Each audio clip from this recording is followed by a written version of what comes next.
Simulgurni Golden Jubilee ni 50 years Golden Jubilee Simulgurni November ni 10, 11, 12 Sukubaraw गोलैयो दिनै बुधबार साननैल'सै नै बे प्ले हस्टिंआ जाहैगोन मोनसेया जाहैगोन BBSC नि जागोन ओमफ्राय मोनसेया जाहैगोन मण्डलिनि गामिनि जाहैगोन मोननै बेयाव जाहैबाय प्ले हस्टिं थागोन बेयाव ओरै 25 टा टटेल 50 टा बेखौ फिरफिलाखौ थिखोजोबगोन ओरैबो दङ नै जागासिनो डेक'रेसन बानायगासिनो वालाबो जाबाय खावसे दलांबो दंबावोसो नै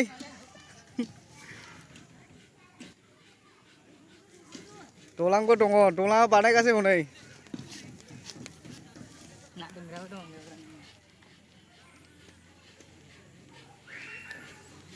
बेयाव मा दं ना दोनग्रासो बाव बेलाय नै साथाबो दंबावो अनेकनो साथा होबावगोन साथा दं फुख्रि दं दलां दं बे दलाङा जाहैबाय ओरै बारगोन नभेम्बरनिसो नभेम्बर 10, 11, 12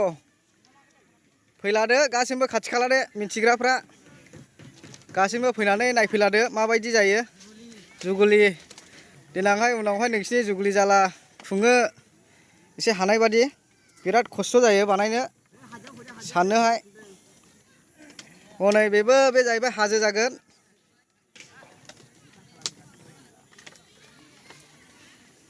हाजोआ कालार फुनगासिनो नै एसे नांबावगौ जाहांहां नै दलाङाबो मोजांथार बेयाव मागुर सिंगि थागोन गाबोन बिस्थिबार सुक्रुबाराव फैलादो 50 years नैबे जाहैबाय हेंगिं ब्रिज डेन्जार खारै जोङो आदैया बानायग्राया बे साननै जाबाय बानायनाया दिनै फिनिशिं बानायफिनदों नै हानायसै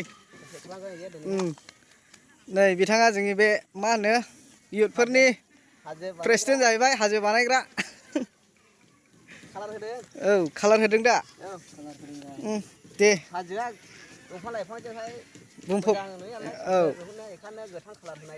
औ दंफां लाइफांथ' थाबावगोन दिनै लाबोगोन जाहैबाय ओरैबो दङ नै गोरलैफोरनि ओरैहाय खुगा गुवार औ माइप दङ नै माइप खाखाबाय मोनथाम हेवहां मोननै दं जाबाय नै फैलादो खाथि खालानि मिथिग्राफ्रा फैदो खाथि खालायाव फैनो हानाय मानसिफ्रा बिराद मोजां साजायदों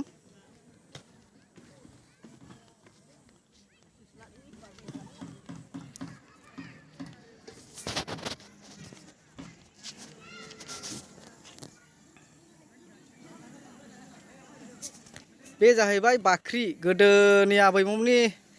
आबौनि आमोलनि जाहैबाय दाथ' बिदि बारा नुले बे जाहैबाय गोदोनि 1973 नि गिर्जा बानायनायमोन इयाव हाबोमोन जाहैबाय गिर्जा मन्दप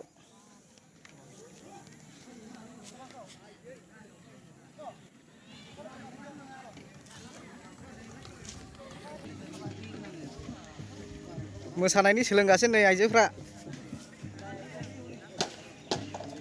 बे गल्डेन जुगुलिनि मेथाइ गोदान इयो सोलोंगासिनो दङ बेखौ नुगोन मोसानो रिक्रिएसन जागोन